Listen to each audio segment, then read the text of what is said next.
नमस्कार दोस्तों, स्वागत है आप सभी का एक बार फिर आपके अपने यूट्यूब चैनल पर। दोस्तों, शिक्षक भर्ती के आवेदन जो है अभी वर्तमान में चल रहे हैं।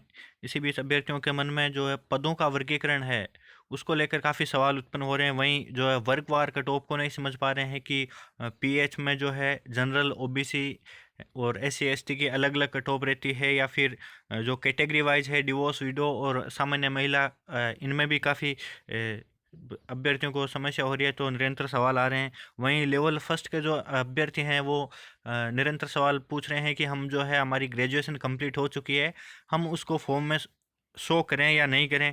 यदि नहीं करते हैं तो इनको जो है क्या नुकसान हो सकता है। हाँ, इन सब प्रश्नों के बारे में हम इस वीडियो में चर्चा करने वाले हैं, तो आप वीडियो को एंड तक जरूर देखें। और जो मित्र चैनल पर नए हो, चैनल को सब्सक्राइब कर नोटिफिकेशन ऑन रखें, ताकि रीच संबंधित हर अपडेट आपको निरंतर मिलती रहे। दोस्तों, सबसे पहले तो मैं आपको बता दूं कि जो सबसे बड़ा सवाल आ रहा है कि जनरल के जो पद हैं उनको लेकर। जनरल के पद, दोस्तों जनरल कोई कैटेगरी नहीं है। वहाँ आप देखेंगे कि UR लिखा हुआ है, अनरिजर्व्ड। अनरिजर्व्ड मतलब अनारक्षित पद हैं। उनका फ़ायदा किसको मिलने वाला है, तो मैं आपको क्लियर कर दूं कि आप जिस कैटेगरी में आते हैं, आप ओबीसी, एमबीसी, ईडब्ल्यूएस या जो भी एससी एसटी आपकी कैटेगरी है, उसके अलावा जो आपके पास जो अनरिजर्व्ड कैटेगरी के पोस्ट हैं, वो भी आपके लिए अवेलेबल रहती है। मतलब वो किसी भी कैटेगरी के लिए आरक्षित नहीं है, वो ओपन कैटेगरी है। वहाँ पर जिसके उच्चतम अंक हैं, वो कैंडिडेट वहाँ पर उन सीटों को जो है प्राप्त कर सकता है। दूसरी जो है वर्गवार कट ऑफ, उसको लेकर जो है काफ़ी अभ्यर्थियों के मन में संशय है कि किस प्रकार कट ऑफ रहती है, जनरल की अलग रहती है या फिर पीएच की कैटेगरी वाइज डिवाइड रहती है क्या। उसको लेकर जो है मैं आपको एक सैंपल के तौर पर 2018 की कट ऑफ का जो है वो मैं आपको शो कर रहा हूँ। सबसे पहले तो मैं आपको बता दूं पोस्ट को लेकर, जो महिलाओं की जो पोस्ट है डिवोर्स और विडो कैटेगरी को लेकर। तो दोस्तों, मैं आपको क्लियर कर दूं कि जो आप देख सकते हैं इसमें विज्ञप्ति में स्पष्ट रूप से लिखा हुआ है कि महिलाओं हेतु दर्शाए गए पद में नियमानुसार 8% पद विधवा और 2% पद परित्यक्ता, मतलब डिवोर्स कैटेगरी के लिए आरक्षित हैं। यदि पर्याप्त विधवा अभ्यर्थी उपलब्ध नहीं हो, यदि विडो कैटेगरी में जो कैंडिडेट अवेलेबल नहीं होते हैं, तो उन्हें डायरेक्ट सामान्य जो है महिलाओं से नहीं भरा जाता है। इसमें आप स्पष्ट देख सकते हैं कि अब विधवा अभ्यर्थी उपलब्ध नहीं हो तो विधवा के लिए आरक्षित पद को उसी श्रेणी की परित्यक्ता से भरा जाएगा। मतलब पहले उनके लिए जो है डिवोर्स कैटेगरी की महिलाएं हैं, उनको उन सीटों पर लिया जाएगा। इसी प्रकार यदि पर्याप्त जो है डिवोर्स अभ्यर्थी उपलब्ध नहीं होता है, तो इनके लिए आरक्षित पद को उसी श्रेणी की विधवा महिला से भरा जाएगा। जैसे एक सामान्य तौर पर मैं बताऊं कि ओबीसी कैटेगरी में विडो की जो सीट है, वो यदि विडो विडो कैंडिडेट अवेलेबल नहीं है तो उनको डिवोर्स से भरा जाएगा।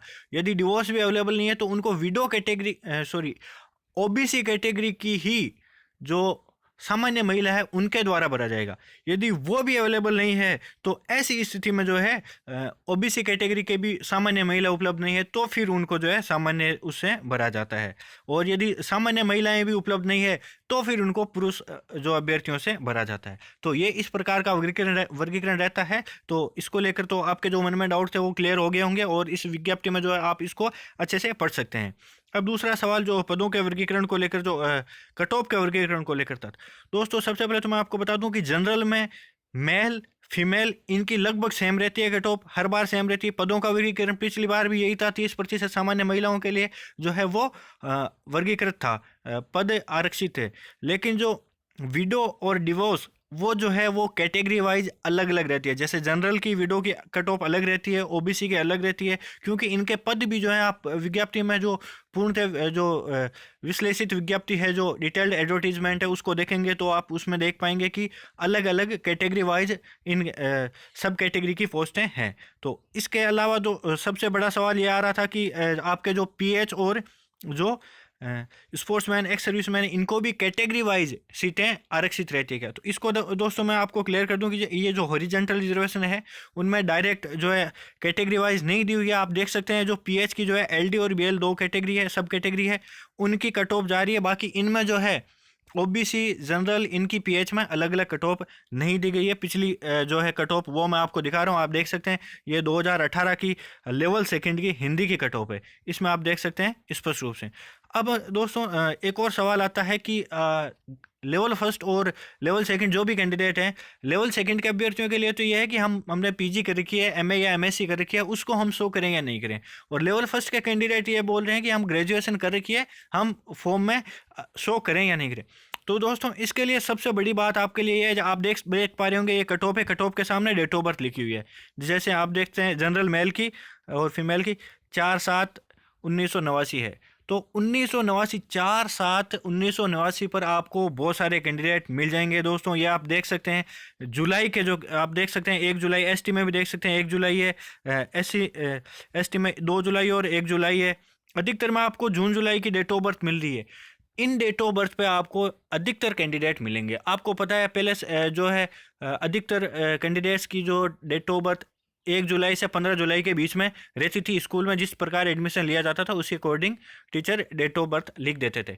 तो यदि आपकी समान डेट ऑफ बर्थ है, यदि समान डेट ऑफ बर्थ पर बहुत सारे कैंडिडेट है, तो वहां आपको क्वालिफिकेशन की आवश्यकता पड़ती है। यहाँ आप देख सकते हैं स्पष्ट रूप से विज्ञप्ति में लिखा हुआ है कि राज्य स्तरीय मेरिट है जो प्राप्तांकों के आधार पर बनेगी, लेकिन समान वरीयता प्राप्त करने वाले अर्थात 2 या 2 से अधिक अभ्यर्थियों के समान प्राप्तांक होते हैं, तो इनमें जन्म तिथि के आधार पर अधिक उम्र के अनुसार वरीयता निर्धारित की जाती है।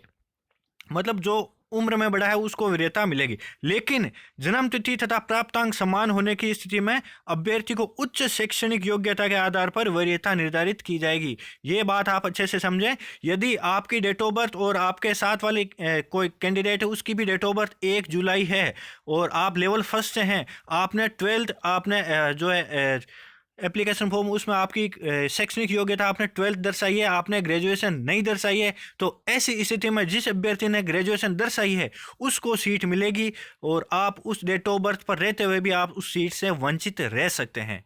दोस्तों ये सबसे बड़ी बात है, तो इस बात को आप गौर से देखें। और सबसे बड़ी बात यह है कि आपने जो शैक्षणिक योग्यता प्राप्त कर रखी है उसे निश्चित रूप से दर्शाएं। कहीं ऐसा ना हो आप समान प्राप्तांक होते हुए भी आपसे अधिक शैक्षणिक योग्यता रखने वाले अभ्यर्थी से पिछड़ जाएं और आपको सीट न मिले, नियुक्ति से आप वंचित रह जाएं।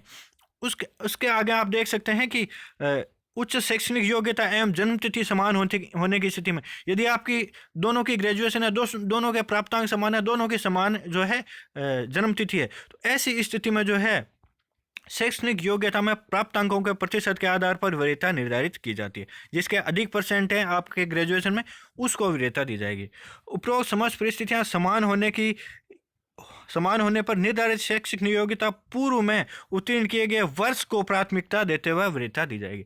अब यदि ऐसी स्थिति है कि आपके जैसे आपके 120 नंबर है, आपके साथ वाले की भी 120 नंबर है, डेट ऑफ बर्थ समान है, आपके ग्रेजुएशन में परसेंट भी समान है, लेकिन आपसे पूर्व जिसने, आप दोनों में से जिसने पूर्व में, जैसे एक ने 2015 में ग्रेजुएशन किए, एक ने 2016 में किए, तो 2015 वाले को वरीयता दी जाएगी। तो इस चीज़ों का आप निश्चित रूप से ध्यान में रखें और शैक्षणिक योग्यता की आपकी जो भी उपलब्धियां हैं वो निश्चित रूप से आप दर्शाएं आपके पास जो अवेलेबल है, क्योंकि इससे आप समान डेट ऑफ बर्थ से जो है वंचित रह सकते हैं। तो ये कुछ महत्वपूर्ण जानकारी थी जो मुझे लगा आपको बतानी चाहिए। आगे जो भी अपडेट होगी मैं नेक्स्ट वीडियो में लेके आऊँगा, तो आप चैनल को सब्सक्राइब करना ना भूलें। धन्यवाद दोस्तों।